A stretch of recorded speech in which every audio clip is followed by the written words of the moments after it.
Hello students, I am Savita Gupta, language instructor. Welcome in learn with Savita. आज हम class 12th की English book flamingo का poem my mother at 66, जिसे कमला दास ने लिखा है, इसकी क्वेश्चन आंसर करने जा रहे हैं। इसमें ऐसे भी क्वेश्चंस हैं जिसके आंसर एक शब्द में है या एक सेंटेंस में है, जिसका यूज़ आप MCQs में कर सकते हैं। So directly coming to our question answer. Where was the poetess driving to? Poetess कहाँ कार ड्राइव करके जा रही थी? Who was sitting beside her? और उनके बगल में कौन बैठा था? The poetess was driving from her parents home to the Cochin airport. तो poetess Kamala Das car drive करके अपने माता पिता के घर से कोची एयरपोर्ट की ओर जा रही थी। हर mother was sitting beside her, और कार में उनके बगल में उनकी माँ भी बैठी थी। What was her mother doing in the car? Poetess की मदर कार में क्या कर रही थी? Her mother was dozing with her mouth open. Car चल रही थी, माँ को झपकी सी आ गई थी और वो कार में थोड़ी झपकी ले रही थी और इस कारण से उनका मुंह भी थोड़ा सा खुला हुआ था। What did the poet notice about her mother? जो हमारी पोएटेस हैं, उन्होंने अपनी माँ के बारे में क्या नोटिस किया जब वो झपकी ले रही थी? She noticed that her mother was dosing with her mouth open. अपने बगल में बैठी माँ को जब उन्होंने देखा तो उन्होंने पाया कि उनकी माँ थोड़ा सा मुंह खोल के रखी हैं और वो झपकी ले रही हैं।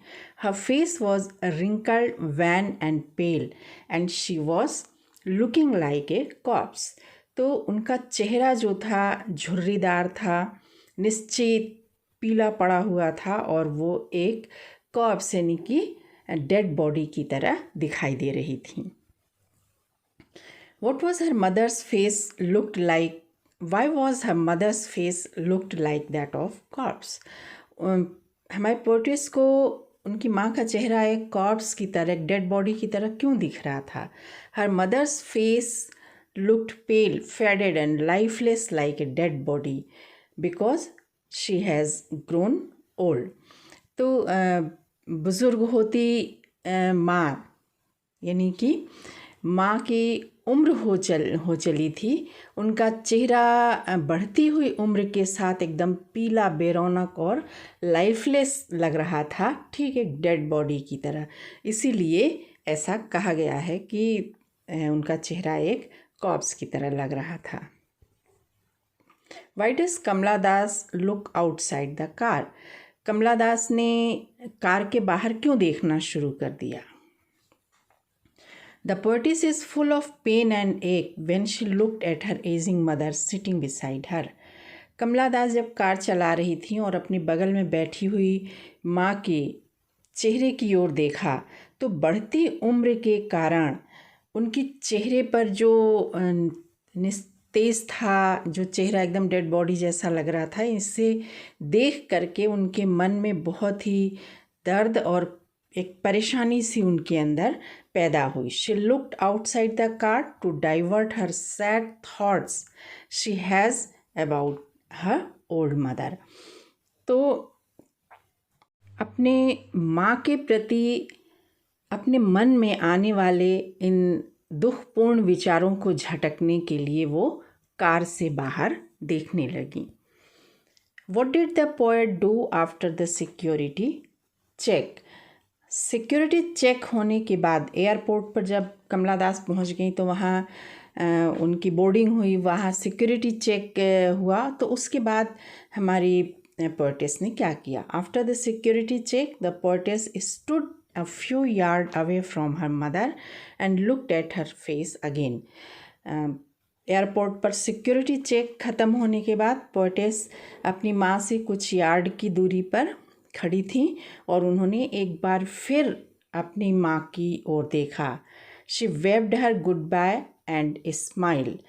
तो उन्होंने अपनी माँ को हाथ हिला करके गुड बाय किया और फिर मुस्कुराने लगी। At this time she felt her mother's face dull and lifeless like a late winter moon. तो इस समय उन्होंने महसूस किया कि उनकी माँ का चेहरा बिल्कुल घटते और मंद पड़ते शरद ऋतुये चांद की तरह बेरौनक और निर्जीव सा दिख रहा है। Why did the poet compare her mother's face to a winter's moon?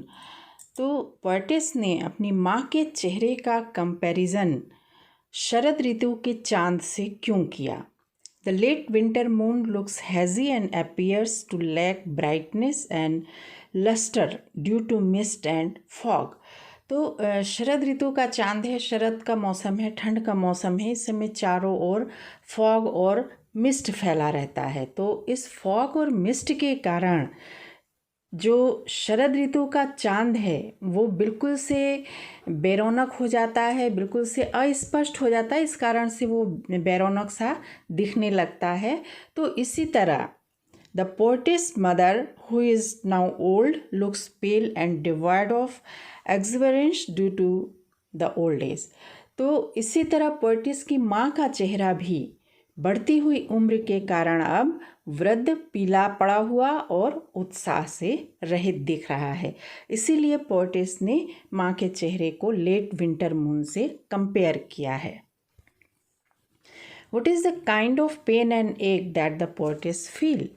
तो वो किस तरह का दर्द है और परेशानी है जो कि कवयित्री अपनी माँ के लिए महसूस कर रही हैं। The poetess is deeply attached to her mother, who is pretty aged, weak and pale. Poet's की माँ, जिनकी अब उम्र हो चली थी, अब वो काफ़ी कमज़ोर और उनका चेहरा पीला सा दिखाई देने लगा था। तो अपनी इस माँ से पोएटिस इज़ डीपली अटैच्ड, वो बहुत ज़्यादा अटैच्ड थी, उन्हें बहुत ज़्यादा उनसे प्यार था, बहुत ही ज़्यादा वो उनको पसंद करती थी, बहुत ज़्यादा चाहती थी। ठीक है। She is trouble to think that she may not see her alive again next time.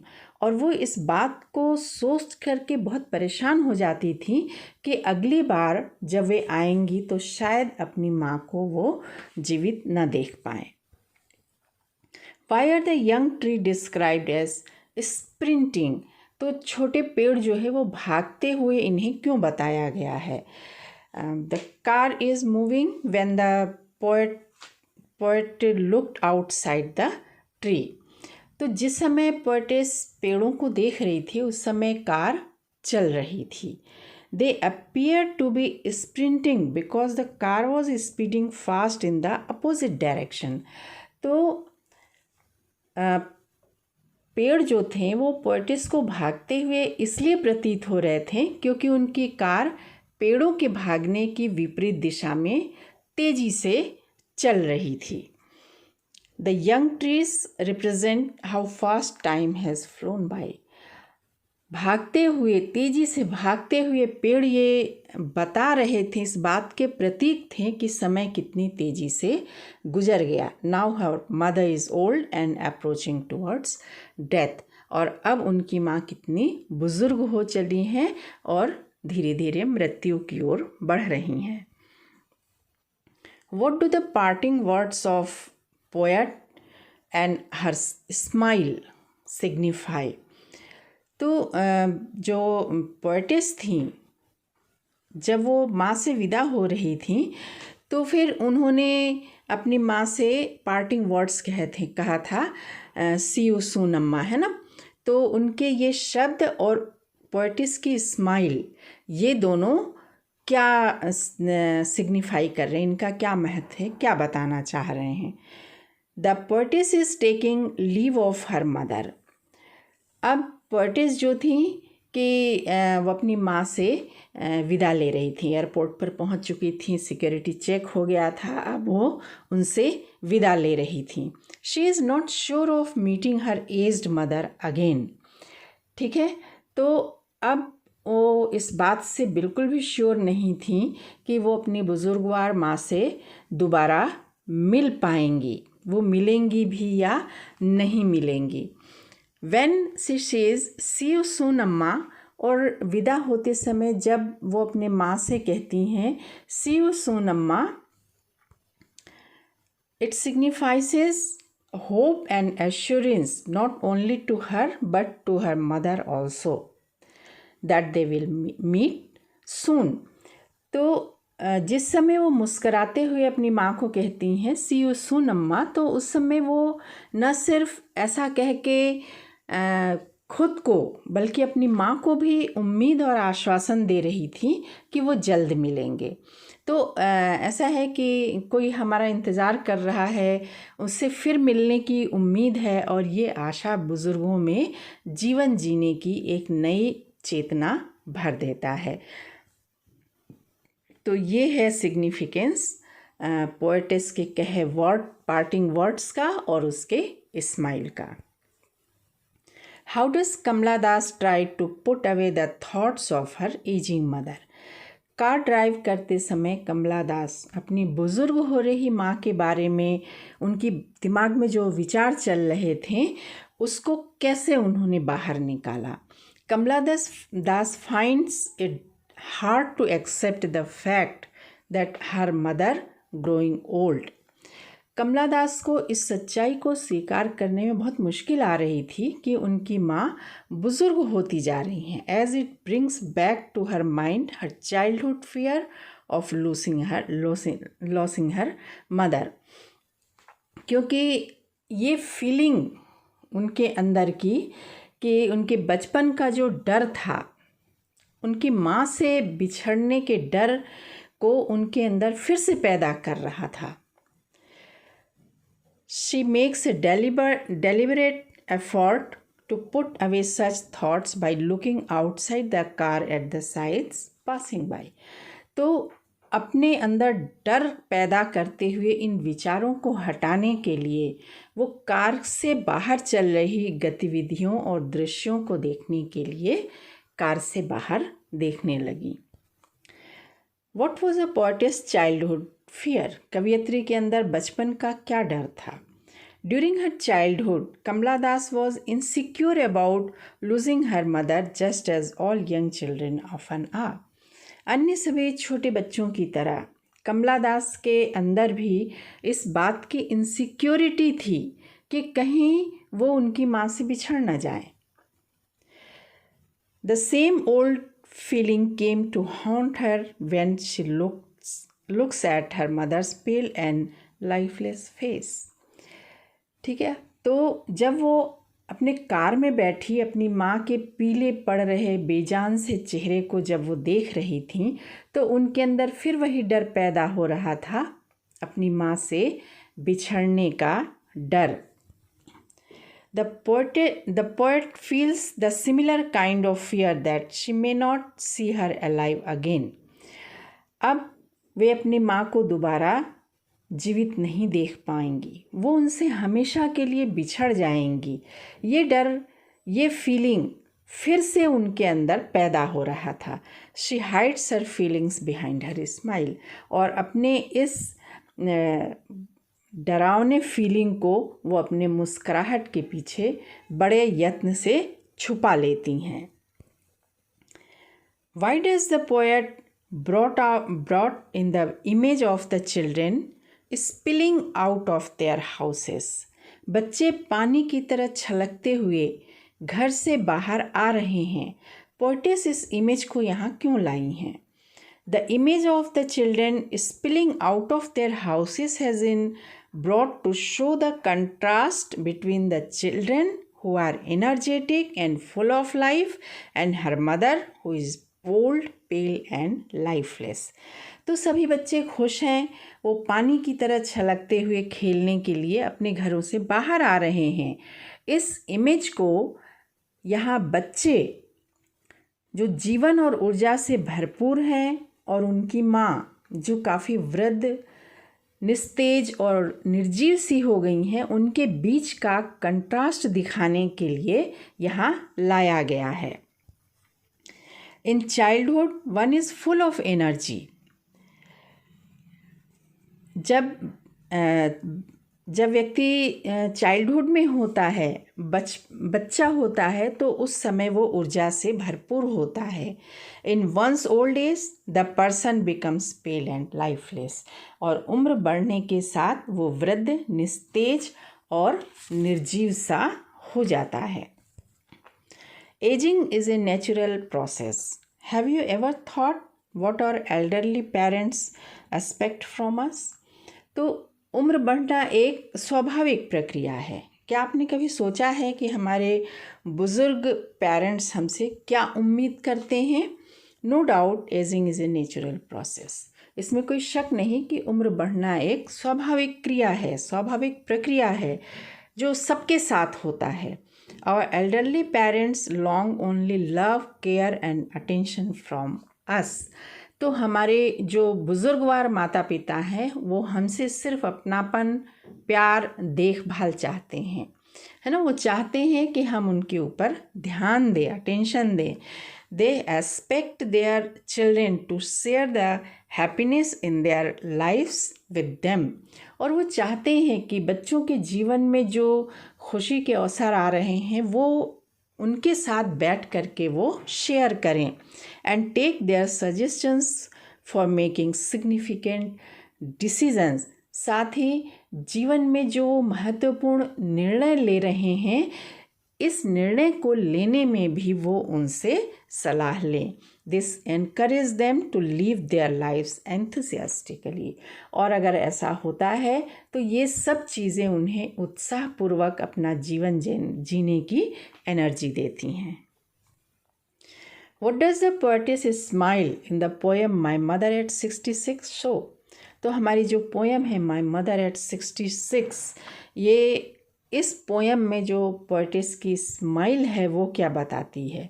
The poet was very sad, but she didn't want to show her fears to her mother, so she kept on smiling.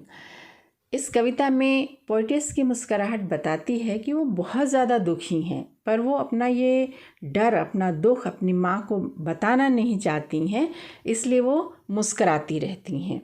In fact she was very sad for the fear of losing her mother soon. वास्तव में वो इस बात से बहुत दुखी थी कि निकट में ही शायद वो अपनी माँ को हमेशा के लिए खो देंगी। It also signifies hope and assurance not only to her but to her mother also that they will meet soon. तो इतना ही नहीं, वो अपनी मुस्कुराहट से न सिर्फ खुद को बल्कि अपनी माँ को भी ये उम्मीद और आश्वासन दे रही हैं कि वो जल्द मिलेंगे। सो स्टूडेंट्स, अब आगे हम यहाँ से शुरू करते हैं कि एक वर्ड में या एक लाइन में जो आंसर आ रहे हैं उन क्वेश्चंस को। How many sentences does the poem consist of? ये जो पोएम है माई मदर एट 66, ये कितने सेंटेंस में लिखी गई है? The poem consist of one line only. ये पूरी की पूरी पोएम केवल सिंगल सेंटेंस में लिखी गई है। हु इज़ द यहाँ पर लाइन ना हो करके सेंटेंस होना चाहिए।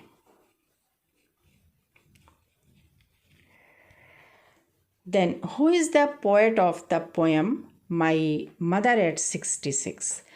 माई मदर एट 66 इस पोएम की राइटर कौन है? कमला दास हैं। What is the pen name of Kamala Das? Kamala Das का पेन नेम क्या है? Her pen name is Madhavi Kutty. तो उनका पेन नेम जो है वो है Madhavi Kutty. In which language has Kamala Das written stories and novels? किस लैंग्वेज में कमला दास ने अपनी स्टोरीज और नॉवेल्स को लिखा है? इंग्लिश एंड मलयालम में लिखा है। Where was Kamala Das born? Kamala Das का जन्म कहाँ हुआ था? She was born in Kerala. तो उनका जन्म केरला में हुआ था। What is the rhyming scheme of this poem? ये जो पोएम है इसकी राइमिंग स्कीम क्या है? It doesn't follow any rhyming scheme, it's written in free verse. तो हमारी जो पोएम है माई मदर एट 66, ये कोई राइमिंग स्कीम नहीं फॉलो करती है, ये फ्री वर्स में लिखी गई है। Where does the poetess live? हमारी जो पोएटेस हैं कमला दास, वो कहाँ रहती हैं? The poetess lives in Cochin. तो हमारी जो पोएटेस हैं वो कोचीन में रहती हैं, जिसे अब कोच्चि कहा जाता है।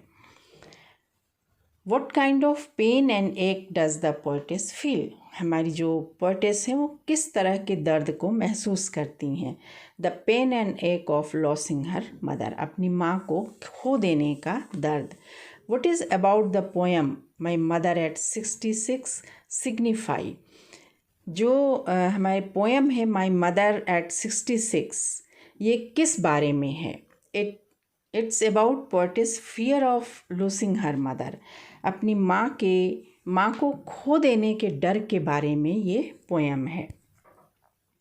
Who was sitting beside the poetess in the car, car में पोएटेस के समीप कौन बैठा था, बगल वाली सीट पे कौन बैठा था। Her mother was sitting beside her in the car, car में पोएटेस की मदर बैठी थी। What does the poetess realise with pain, car में बैठी अपनी मदर को देख करके कवयित्री क्या रियलाइज़ करती हैं। Her mother's appearance is like a corpse, तो अपने बगल में बैठी अपनी माँ को देख करके वो रियलाइज़ करती हैं कि उनकी माँ बिल्कुल एक डेड बॉडी की तरह होती जा रही हैं। व्हाट इज़ द फैमिलियर एक ऑफ पोएटेस, पोएटेस के अंदर वो जानी पहचानी सी जो पीड़ा थी वो क्या थी। हर childhood fear of losing her mother, बचपन का डर कि कहीं वो अपनी माँ से बिछड़ ना जाए, ये चीज़ था। Whose face was ashen like death, किसका चेहरा एशन लाइक डेथ हो चुका था। Poet's mother face was ashen like death, poet की जो माँ थी उनका चेहरा। What is the theme of the poem, इस पोएम की थीम क्या है। Painful old age. What worries the poet when she looked at her mother, जब पोएटेस अपनी माँ को देखती हैं तो उन्हें क्या चिंता होती है। She was worried about the mother's declining age, माँ की बढ़ती हुई उम्र को लेकर वो चिंतित होती हैं। What does the merry children signify, बच्चे खुश हैं, यहाँ ये क्या बता रहा है। It shows energy and exuberance of young children, ये बच्चों के अंदर की एनर्जी और उनके उत्साह को बता रहा है। Which figure of speech is there in pale as a late winter's moon, word of comparison as is used here so simile, तो pale as a late winter's moon, इसमें कौन सा फिगर ऑफ स्पीच यूज़ हुआ है। तो यहाँ आप देखिए कि यहाँ word of comparison as use हुआ है, इसलिए यहाँ पर जो फिगर ऑफ स्पीच है वो सिमिली है, एज यूज़ करके कंपैरिजन किया गया है।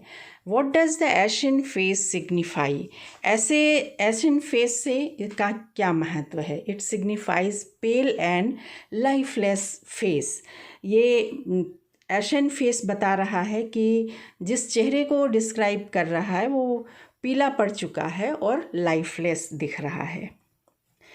What did the poetess notice outside the car, car के बाहर देखते हुए पोएटेस क्या नोटिस करती हैं। The poetess noticed sprinting trees, poetess car के बाहर नोटिस करती हैं भागते हुए पेड़ एंड मेरी चिल्ड्रेन आउटसाइड द कार, और जो खुश बच्चे हैं जो कि वो खेल रहे हैं। Where was the poetess going, poetess कहाँ जा रही थी। She was going to Cochin airport, वो कोचीन एयरपोर्ट यानी कोची एयरपोर्ट की ओर जा रही थी। Whose house was the poetess living, किसके घर को अभी किसके घर से विदा लेकर के पोएटेस जा रही थी। She was living her parents house, वो अपने पेरेंट्स के घर से विदा लेकर के जा रही थी। Which figure of speech is used in tree sprinting, tree sprinting इसमें कौन सा फिगर ऑफ स्पीच यूज हुआ है।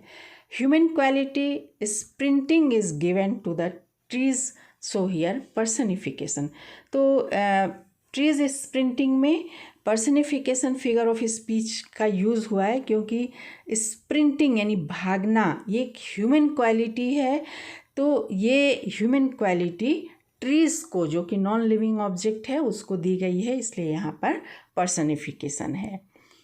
On which day the poet was travelling to Cochin airport, जिस दिन को हमारी पोएटेस कोचीन एयरपोर्ट जा रही थी वो कौन सा दिन था? फ्राइडे भाई, फ्राइडे था। What does the running trees signify? दौड़ते हुए पेड़ क्या बता रहे हैं? Running trees tells about fast moving change in human life from childhood to old age. जो फास्ट रनिंग ट्रीज़ हैं वो ये बता रहे हैं कि मानव जीवन में बचपन से वृद्ध अवस्था तक तेजी से होने वाले परिवर्तन को। What is the poetess childhood fear? Poetess के अंदर बचपन का कौन सा डर था? The poetess childhood fear was parting from her mother. Poetess के अंदर बचपन का जो डर था कि कहीं वो अपनी माँ से बिछड़ नहीं जाए, वो ये था। With what does the poetess compares her mother to? जो पोएटेस हैं अपनी माँ की चेहरे की तुलना किस चीज़ से करती हैं? The poetess compares her mother to a late winter moon. Poetess अपनी माँ के चेहरे की तुलना ढलते हुए शरद ऋतु के ढलते हुए चांद से करती हैं। What did the poetess say to her mother at the time of parting? विदा लेते समय, एयरपोर्ट पर विदा लेते समय जो पोएटेस हैं वो अपनी माँ को क्या कहती हैं? The poetess said see you soon amma. तो पोएटेस विदा लेते समय अपनी माँ को कहती हैं जल्द मिलेंगे अम्मा, सी यू सून अम्मा। What do the parting words see you soon amma signify? तो जो विदा लेने वाले शब्द थे सी यू सून अम्मा, इसका क्या मतलब है? It signifies the optimistic attitude of the poetess. ये हमारी पोएटेस की एक ऑप्टिमिस्टिक एटीट्यूड यानी कि आशावादी दृष्टिकोण को बताता है। Which figure of speech is there in the line smile and smile and smile? तो इस line smile and smile and smile में कौन सा फिगर ऑफ स्पीच है?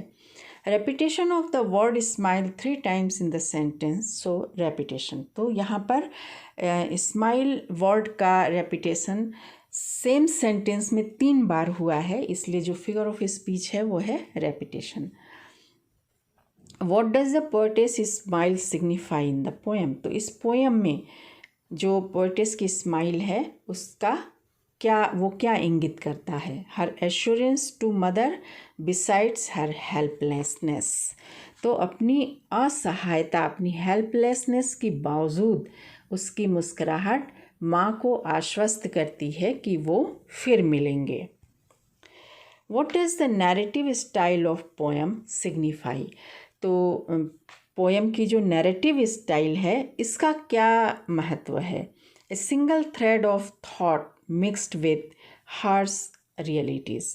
विचारों के धागों में पिरोए हुए तरह तरह के मिश्रित और कठोर वास्तविकता बता रही है ये।